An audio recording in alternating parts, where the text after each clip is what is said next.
Hi Cancer, thank you for joining me and welcome to my channel. It's Veroosh and this is your reading for the rest of 2021 for love.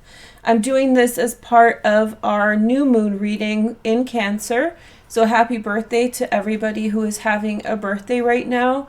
We're just going to take a look at love and see where it's going. There's a lot of transits that are triggering to growth in love at this time that you may want to pay attention to. There are certain cycles that are culminating, and we will see the unpacking of that over the next 6 months. And so I feel like this energy is quite loving, a lot of opportunity in love, and for everyone.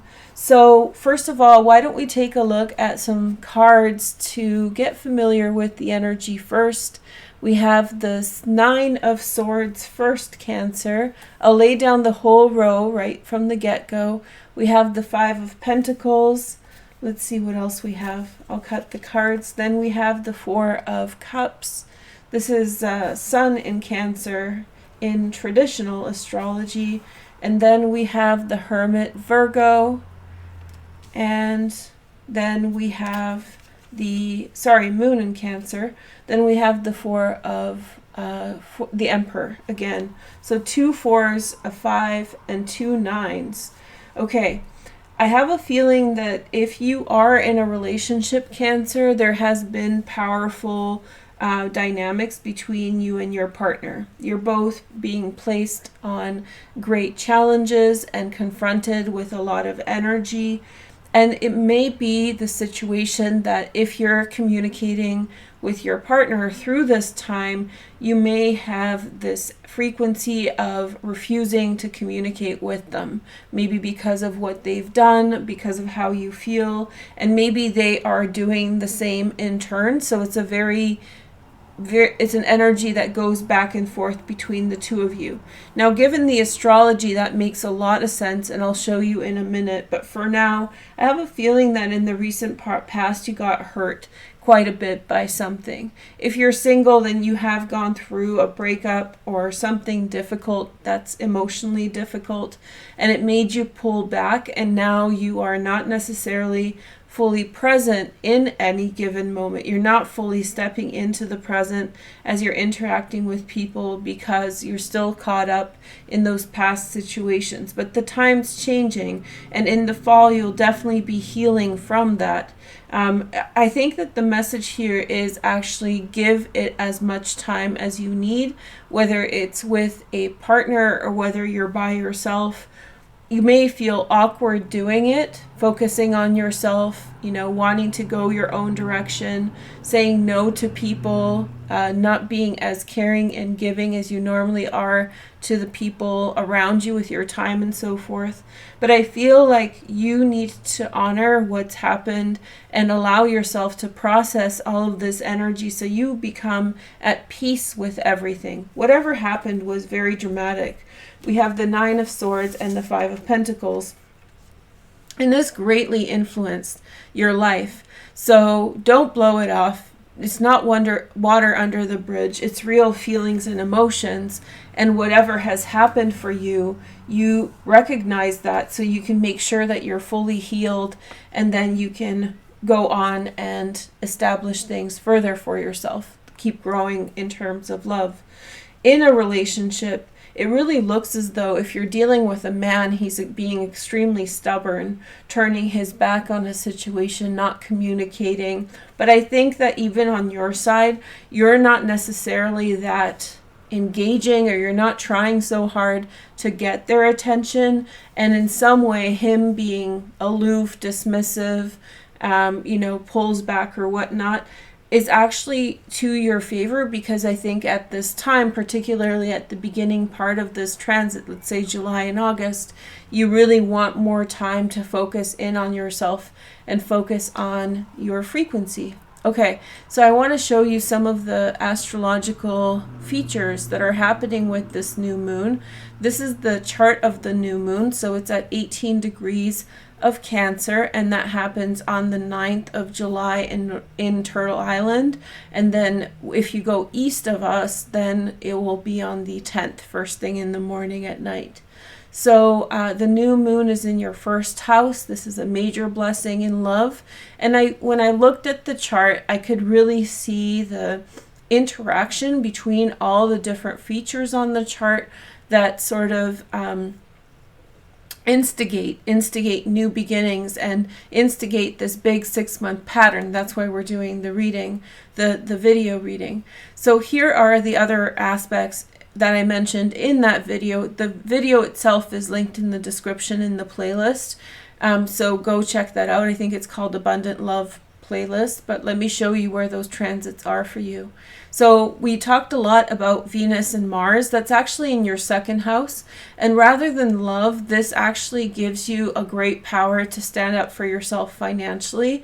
I feel as though this desire to be on your own, to make sure that you're okay, financially figure things out for yourself, be focused on your material success and so forth, are very important things for you right now. You might have been learning very powerful lessons about sharing with outside forces and how they can be limiting to us, or how friends can be unpredictable and fragile, or do unexpected things. And so I think through this new moon, you're very focused, and this pattern will continue through the rest of the year. This focus on taking care of yourself, working on boundaries with other people, not giving over to other people so much.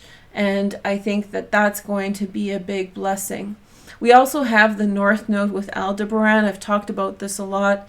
It carries through in July. Very blessed with the true North Node. For you in the 12th house, this has to do with inspiration. Look to your dreams. Don't hold yourself back.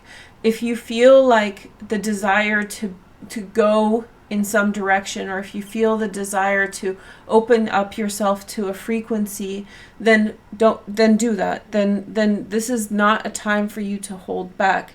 The overall pattern is that the big planets are mostly all retrograde. You see this: Pluto, Saturn, Jupiter, and Neptune. And they're sort of opposing the inner planets. So the outside world, the institutions and the big groups that we interact with, they're sort of pulling in a different direction and retrograde to our inner planets that are moving all forward and in the opposite end of the chart. So we have a lot of actually breathing room to step out of interactions in groups of people and focus in on ourselves. And for you, this is to do with doing a lot of self-care, and then also money is going to be a huge pattern for the latter part of the year. The other thing is we have the Sirius portal. This happens every single year. 14 degrees of Cancer. This happens on the 5th of July, so you guys will actually get a foreknowledge of this. Such a blessing that Sirius is in your first house. So if you have placements here, this is a high point of your year.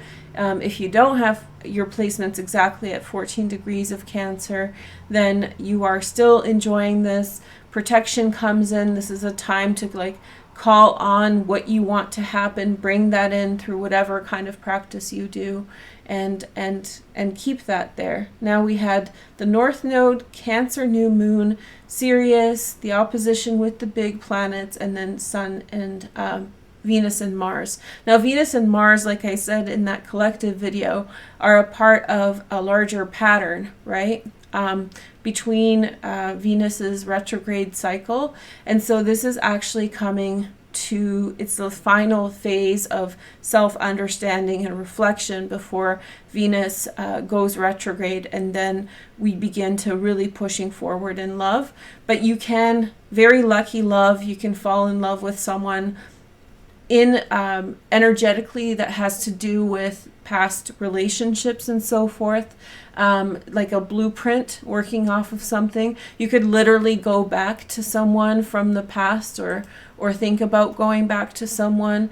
I would say for the rest of the year, this is an amazing transit. You have series of amazing transits for love, and I would not hold back. Jupiter is, even though Jupiter at the end of July is moving back into your 8th house, very quickly will move into Pisces for a period of 2 years.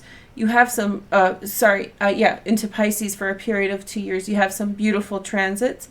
The only thing is that Pluto is in the last stages of its Capricorn transit in your 7th house. So anything to do with power dynamics and disparities, abrasive partners, macho people, tough guy energy, if that's around you, that might be more intense, in which case you're meant to react to that with whatever lessons you feel are appropriate. Whether to remove yourself from the situation or deal with it in a different way. But yeah, so if you're up against, the bullies and in your relationships, that might continue, but I would say focus less on that and focus on what you want to begin of a power, like a loving nature, a happy nature, an optimistic nature, and then you'll be glad you did. Okay, so let's see what other frequencies we see here. We have the Queen of Wands, Sag, Leo, or Aries, secondary transits in water. You guys know when I say that, that's just a general kind of suggestion. It could be any sign, any gender. Then we have the Four of Swords, peace and rest in situations. Let's see what's next. We have the Lovers here in the center of the second line. I have a feeling that some of you might be romanticizing the past and really holding on to a love that has happened in the past.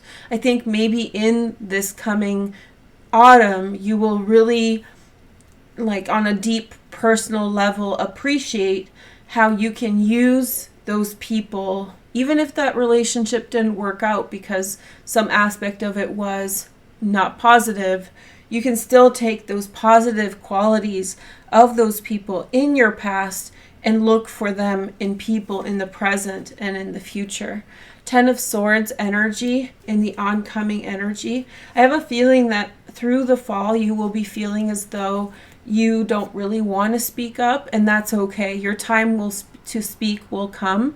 It's a time of reflection. It's a time of observation. So speaking too quickly while you are trying to understand the situation could backfire, because then people will ask you while your opinion might still change. So I don't see that as a real negative. I see you as being quiet. And I do feel like I think that if you're dealing with a partner and you're trying to communicate with them about the things that are going on for you, you might be feeling like you're up against a wall, or you might feel as though the reactions are even aggressive or negative at this time. I think what you're dealing with is the fact that they are in some way processing feelings and emotions from their relationships. They're processing feelings and emotions of their own emotional baggage, and so they could be responding with gruff answers, pulling into their man cave or whatever the situation is. And so you should have a more optimistic outlook on that. It's part of their psychology. They're working through their problems. That's why they're irritated about it. So I feel like if you take it the wrong way, then I could see how there could be disappointment. I could see how you're worried that the relationship may not work or is not working out. But I feel like in actuality what's going on is that they're actually finally facing their problems. And so as they work through their problems, they may, working through problems has like its beautiful and ugly duckling stages. So it looks like an ugly duckling stage. I think that some of you are also healing a relationship that has kind of left you with really upset feelings. This does not have to be a romantic relationship, but it influences your romance and love.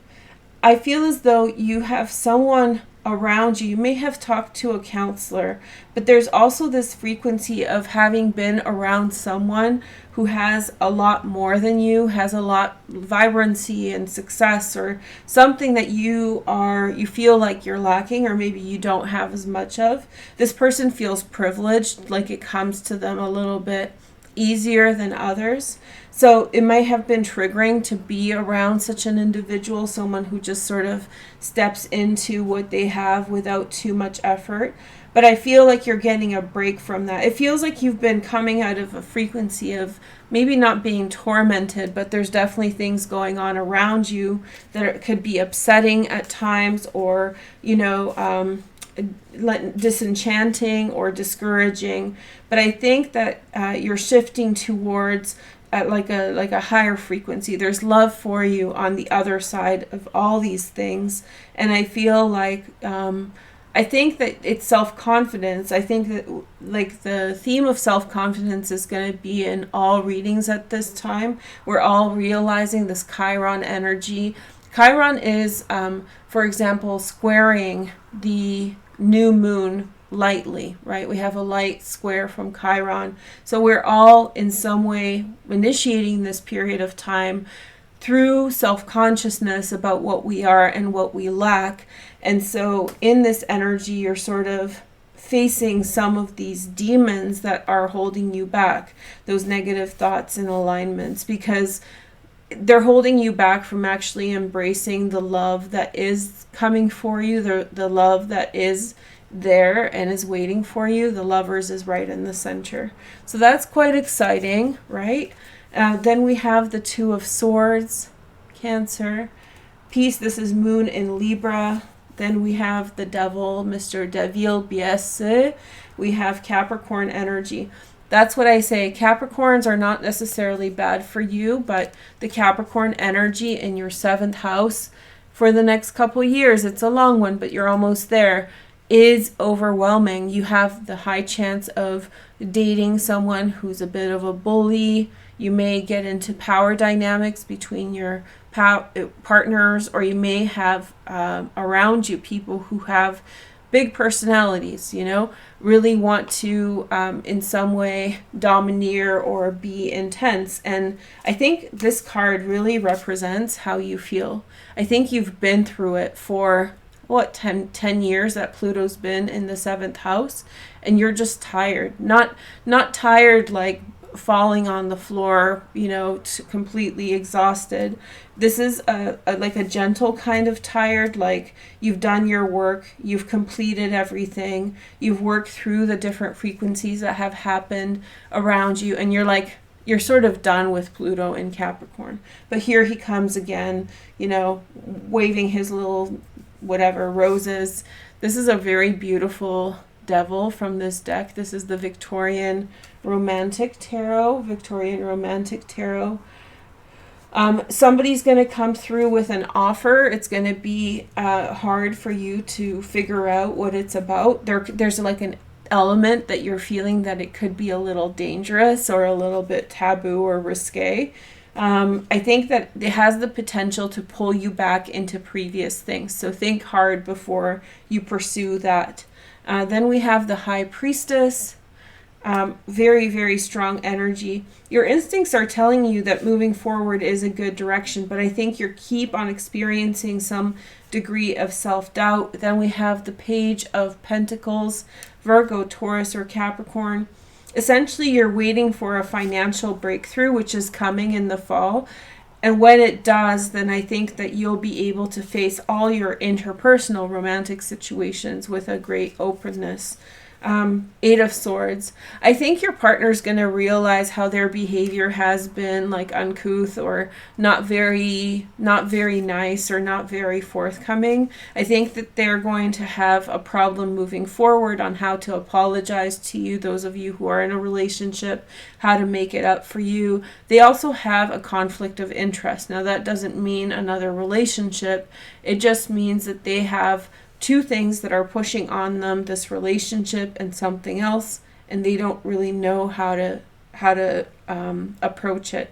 But you two are kind of stuck between a rock and a hard place at times, and And so not everything is super easy. Not everything is a super like straight and narrow. It's actually like a lot of work.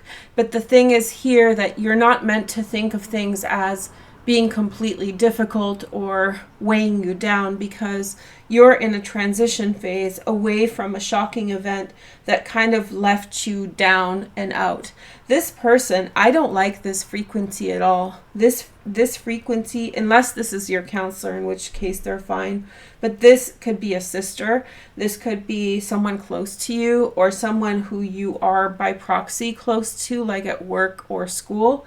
But this person feeds off of the energy of being better than others. So they just need someone to be tired or like have gone through things, and then they shine. So know that about them. They're kind of parasitic that way. They're latching on to your self-conscious feelings and needs and vulnerabilities, and having recently been hurt and working through that in order to kind of elevate themselves. So if somebody's around you like that, just turn the other cheek. There's good things that come from this person as well, though. The two of Swords is telling me that this person is bringing a level of peace and tranquility to circumstances. But I think that they're doing it for selfish reasons, whatever they're doing, and the consequence on everything is a little bit more peace, a little bit of an easier time. The next line we have is the Three of Swords. Definitely, I strongly encourage you not to have a broken heart through this time. I think you're looking at things, you're working through things, and you're letting go of past hurts, and you're getting a little bit of time to yourself to work some things out financially. But I think that new things are beginning for you, big things in the future, and you're really not meant to, get all worked up by the past and bring it into the present. You won't be, in fact, bringing it into the present. I think that if you have a partner, I think they're going to be difficult. I think they're going to be kind of stuck in their ways and just kind of grumpy or something like that. And you're really not meant to draw from your environment, in the sense that you're not supposed to let your environment level you down or make you feel worse about things. The next energy is the Six of Wands. Okay. Also, I feel like trying to win a victory against people is going to make you really tired. So wanting to be vindicated, address a wrong, retribution, anything on that frequency level is just it's going to blow up in your face. You might feel as though you've potentially won a situation, you've won something, but then it could double back on you. You might be surprised that the outcome isn't as good as you thought. The next message is we have the King of Cups, Pisces, Cancer, Scorpio. There's someone around you. There could be a romantic situation, a romantic moment.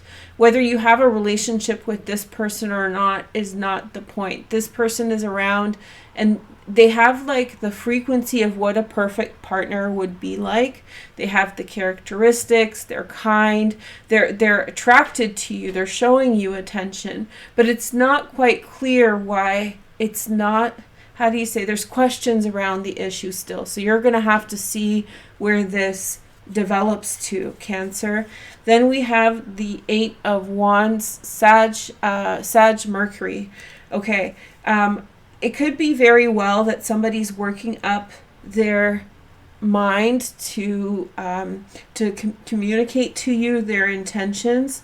I have a feeling that some of you are around someone who's quite a bit older than you, and this person is trying to show you love and affection.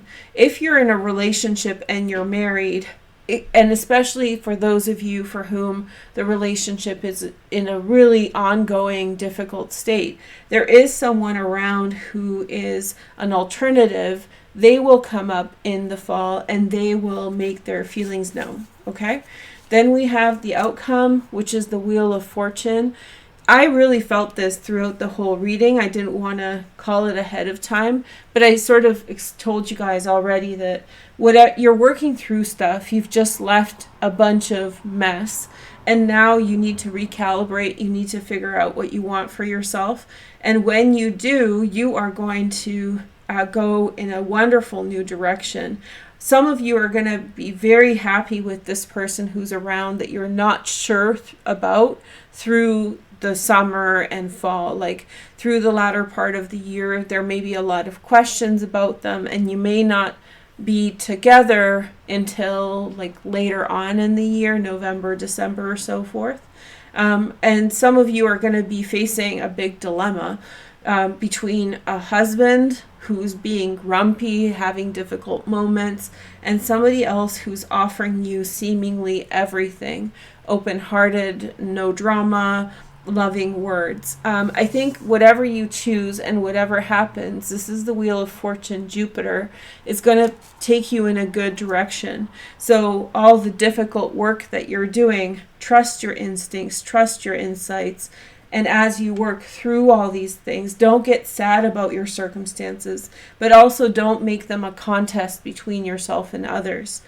And I think that the outcome of everything is going to be exactly what you need, whether it's you and your husband finally reconnecting and having learned all these lessons by interacting with alternative people who were interested in you, or if you're single, meeting someone, not being sure about them at first, and then seeing how this person is generally becoming open and communicative with you as the fall continues. Look to this towards the end of the fall, beginning of winter, so right in December, November. We have the Knight of Wands, Sag, Leo, or Aries. There's this, I think a lot happened with this Queen of Wands. I don't know who she is to you, like we said. It really feels as though there's a malevolence there. There's a desire to hurt. The devil. There's like, this person is manipulative, and so they've done their damage and things are fixing themselves now. Don't worry about, again, retribution. Don't worry about any of that.